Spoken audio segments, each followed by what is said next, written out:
আমার বন্ধুরা, দেখুন জিএমএ কি লিখেছেন, যেন আপনি নিজের আরোগ্যতা ঘোষণা করেন। তিনি বলেছেন, হে সদাপ্রভু, আমাকে সুস্থ করো, তাহাতে আমি সুস্থ হইব। আমাকে পরিত্রাণ করো, তাহাতে আমি পরিত্রাণ পাইব, কেননা তুমি আমার প্রশংসা ভূমি। কিন্তু ডক্টর সোয়ারেস কেমন ভাবে যিশু আগে আপনাকে সুস্থ করেছেন। আপনি সুস্থ বিশ্বাসের দ্বারা। বিশ্বাস করুন, আর আপনি যে সুস্থ সেটা স্বীকার করুন। এখন এই রোগকে দূর করো, এই পাপকে দূর করো। আমি যিশুর রক্তে পরিত্রাণ পেয়েছি, আমি তার অনুগ্রহে সুস্থ হয়েছি। খুব শীঘ্রই আপনি নিজের মধ্যে একটা সুন্দর বদলকে দেখবেন। মন্দ ক্রমাগত থাকবে, সেটা কোনো দিক নাই।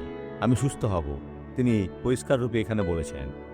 আর আপনি এর কোনো পরিবর্তন করতে পারবেন না। আমাকে পরিত্রাণ করো, তাহাতে আমি পরিত্রাণ পাইব, কেননা তুমি আমার প্রশংসা ভূমি।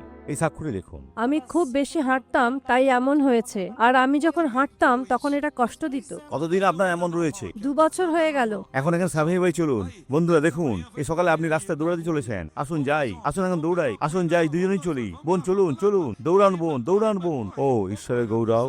বন্ধুরা দেখলেন, যিশু ওনাকে মুক্ত করেছেন। আসুন প্রার্থনা করি। পিতা, যিশুর নামে এই ব্যক্তির জন্য প্রার্থনা করি।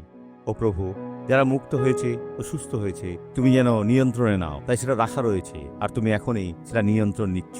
তাদের সাথে চলুন, কারণ তারা যিশুকে মুক্তিদাতা রূপে গ্রহণ করেছে। অনেক ধন্যবাদ। আমেন।